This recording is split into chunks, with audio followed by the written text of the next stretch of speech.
Bismillahirrahmanirrahim. Elhamdülillahi Rabbil alemin. Ve salatu ve selamu seyyidina ala Muhammed ve ala alihi ve sahbihi ecma'in.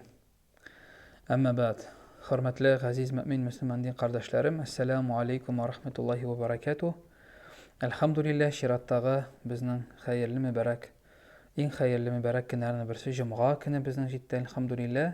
Ham biz indi Allah'ın rahmeti bilen onun baratik onun rizalığını ümit etip iki dünya бәхетенә ирешү безне максат итеп куеп, шушы язмаларыбызны инде видео дәресләребезне яздыруны дәвам итәбез. Аллаһ Тәгалә кабул кылсын.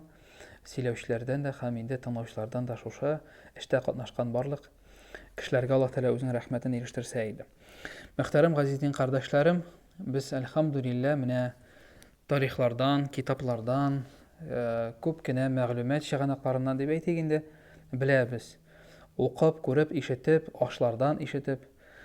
Менә шушы дөньяны, галәмне, ягъни дөнья дип әйтүбез, Аллаһ Тәгалә шушы җирне, күкләрне, барлык җанлы һәм җансыз әйберләрне яратты. Һәм беләсезме, Аллаһ Тәгалә менә шушы дөньяга без мәхлукларны китереп, безнең эшләребезгә берничә йөкләмәләр йөкләде. Ягъни безнең һәрберебезнең дә өстебездә ниндидер хаклар, бурычлар бар. Әйтик инде менә көндәлек тормышта да әни хакы, әти хакы, күрше хакы, ягъни менә әгәр дә инде без эшләгән эшләребездә трудовой кодекс буенча әйтик, безнең шушы организациянең уставы буенча билгеле бер кагыйдәләрне без үтәргә тиеш. Менә Аллаһ Тәгалә җәмәгать адәм баласын шушы дөньяда кайбер сынаулар белән сыный. Кай вакытта Аллаһ Тәгалә нигъмәт биреп, байлык биреп сыный. Кай вакытта әйтик, Аллаһ Тәгалә килесенчә байлыкны киметеп, нигъмәтне, сәламәтлекне, якыннарыбызны Аллаһ Тәгалә сыный. Әмма дә ләкин Аллаһ Тәгалә шушы сынауларны үтәр өчен безгә юлларын да биргән, мөмкинлекләрен дә җиткергән. Аллаһ Тәгалә гадел зат булмас иде, әгәр дә авырлыгын биреп, шул авырлыктан чыгу юлын яисә шушы мәсьәләне шишерлек бер юл бирмәсә, Аллаһ Тәгалә гадел зат булмас иде. Шушы сынаулар белән без Аллаһ Тәгаләгә якынаябыз.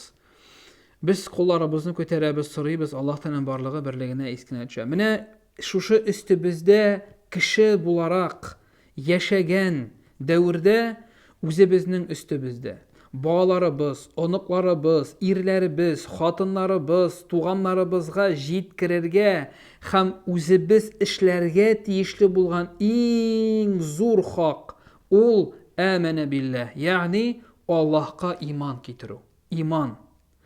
Менә бүген без теге кай вакытта менә мин үзем авылда яшәүче буларак, гади авыл кешесе буларак әйтәм, авыл җегете буларак әйтәм, безнең бигрәк тә авыл һәм гомумән шәһәр халкыда менә мин Аллаһка ышанам, Аллаһның барлыгын, берлеген беләм дип яшибез, әлхәмдүлилләh.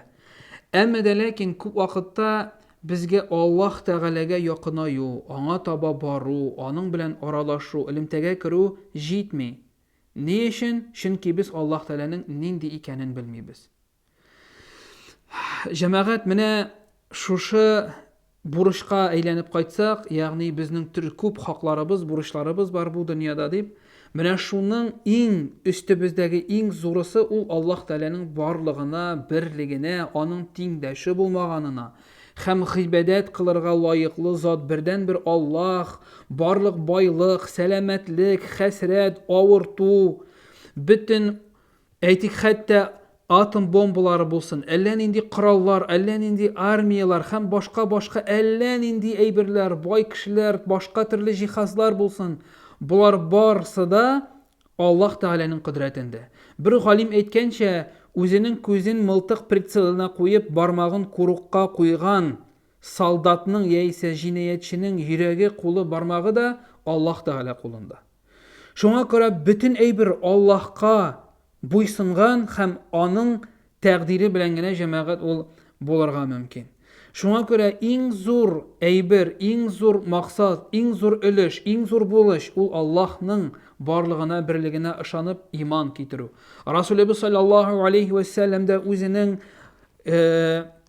беренче ел дәгъвәтләрен, хәтта беренче елна түгел, 10 ел дәгъвәтен ла илаха иллаллаһка багышлады. Ул чакырды бер Аллаһлыкка. Шуңа күрә без бүген җәмәгать бер Аллаһка ышанабыз дисәк тә, зур ялгышлыклар кайвакытта кылып яшибез. Менә гадәти тормышыбызга кайткан вакытта әйтик, менә ул бит без бөтенләй игътибар бирми торган. Монда әлбәттә гаепләп әйтү юк. Монда минем инде үземнең белгәнемне җиткерәсем килә. Әгәр дә мин ялгышсам, мине төзәтүләрен сорыйм. Әлбәттә хакыйкатьне кабул итмә, ул тәкәбберлек билгесе.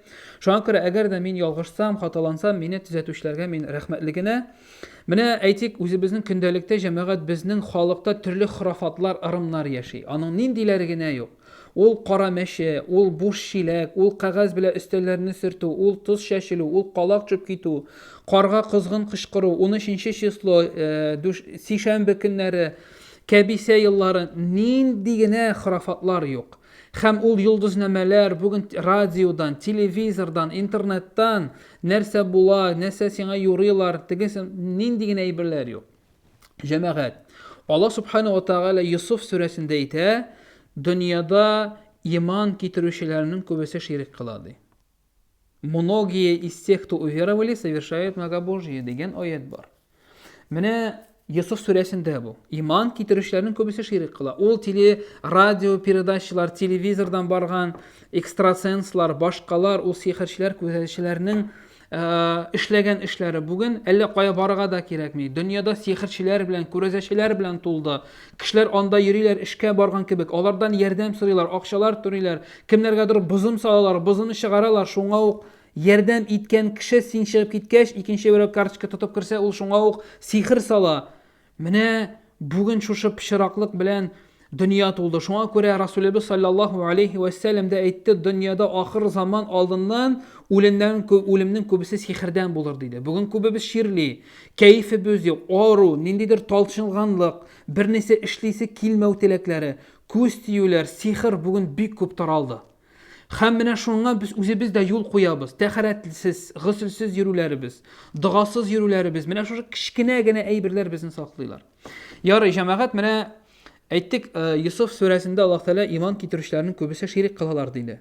Расулебез саллаллаху алейхи ва сәллям үзенең бер хадис шәрифендә әйтә, әгәр дә сине нинди дә булса бер яхшы эш эшләүдән бер хурафат, ырым тыеп калса, син ширк кылдың дигән хадисе бар. Ягъни, ниндидер син бер яхшы эш эшләмәкче буласың, юлга чыкмакчы буласың. Туганыңа, дустыңа яисә хастаханәгә барырга җыйнасың.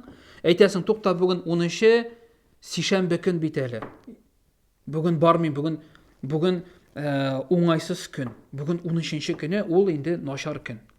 Яисә буш чиләк белән күршең очрады. Анда башкасы булды, тоз чәчелде, тавыш чыгар инде.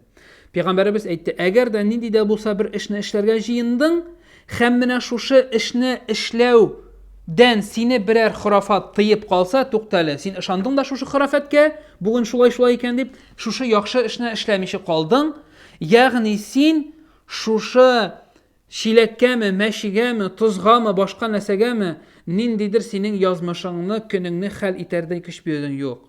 Расулебез саллаллаху алейхи ва сәллям икенче бер хадисендә әйтә, көннәрне, айларны, елларны сүкмәгез. Көндә, айда, елда ул Аллаһтан диде. Көндә, айда, елда ул Аллаһтан диде. Шәт сиңа файдасыз булган, авыр булган көн бүген калган миллиард, миллион кеше өчен әле бик үтемле, бик яхшы, бик хәерле көн булгандыр. Шуңа күрә менә бу җәмәгать шушы әйберләргә ышанып яшәү ул бераз дөрес түгел безнең өчен. Чөнки тәкъдир ул Аллаһ кулында, без иманның 6 баганасы бар дидек. Иманның 6 баганасы бар. Шушы 6 баганасының берсе тәкъдирнең яхшысы да, яманы да Аллаһтан икәненә ышану. Расулебез саллаллаху алейхи ва сәллям әйтте, кемдә кем өеннән чыгып киткән вакытта бисмиллаһи тәвәккәлту аляллаһ ва ла хаула ва ла куввата илля билләh, бисмиллаһи тәвәккәл, Аллаһ исеме белән аңа багышладым, аңа тәвәккәл кылдым, бөтен көч кудрәт Аллаһ кулында дип ишеген ябып чыгып китсә, аңа исән-сау әйләнеп кайту ваҗиб булыр диде. Шуңа күрә җәмәгать көннең ничек үтеше, елларның, айларның ничек торуы, ничек килүе, яңгырларның, кояшларның, җәйләрнең, көзләрнең ничек килүе ул Аллаһ Тәгалә кулында. Безнең эшебезнең хәерлеме, хәерсез булуы ул Аллаһ Тәгалә кулында. Бернинди хурафатлар, арымнар җәмәгать моңа киртә булырга тиеш түгел. Алар ниндидер шушы бөтен без санап чыккан әйберләр чистолар да, ниндидер табигать күренешләре, ниндидер шушы башка мәче чиләкләр, калаклар, өстәлне кәгазь белән сөртсәң тавыш чыга дип, ул җәмәгать бар ителгән нидер заводтамы, кемдердер тарафыннан ясалган бер мәхлуклар гына, һәм шул күктәге йолдызлар да ул яратылган мәхлуклар, аларның кеше тәкъдиренә тәэсир итәрдәй бернинди дә көчләре юк. Фәкать Аллаһ субхана ва тааля генә безгә җәмәгать әйтә Коръәни Кәримдә үзләренең иманнарын гөнаһ белән пычратмаганнарга без куркынычсызлык вәгъдә итәбез диде. Менә шушында безнең юлыбызның, эшебезнең уңуы, ул догабызда, иманлы булуыбызда, бисмилла белән чыгып, әлхәмдүлилләh сүзе белән кайтып керүебездә. Шуңа күрә Аллаһ Тәала Коръәни Кәримдә әйтә, хәерле эш эшләргә максат кылдыгызмы, Аллаһка тапшырыгыз диде. Хәерле эш эшләргә ният кылдыгызмы, Аллаһка тапшырыгыз, сезгә шул җитә диде. Шуңа күрә машинаның көпчәкләрен карадың, документларны карадың, реминеңне эләктердең, бисмиллаһир-рахманир-рахим яисә дугаларны кылдың, булды, эшләдең, калганын Аллаһ Тәала инде үзе хәерле кыла, яисә инде хәерсез кыла. Син инде теләгән максатыңа ирешмәскә мөмкинсең. Бакара сүрәсенең 216 аятында Аллаһ Тәала әйтә: "Нәрсәне сез яратасыз, ул сезгә зыянлы, нәрсәне яратмыйсыз, ул сезгә файдалы. Сез белмисез, Аллаһ белә" диде.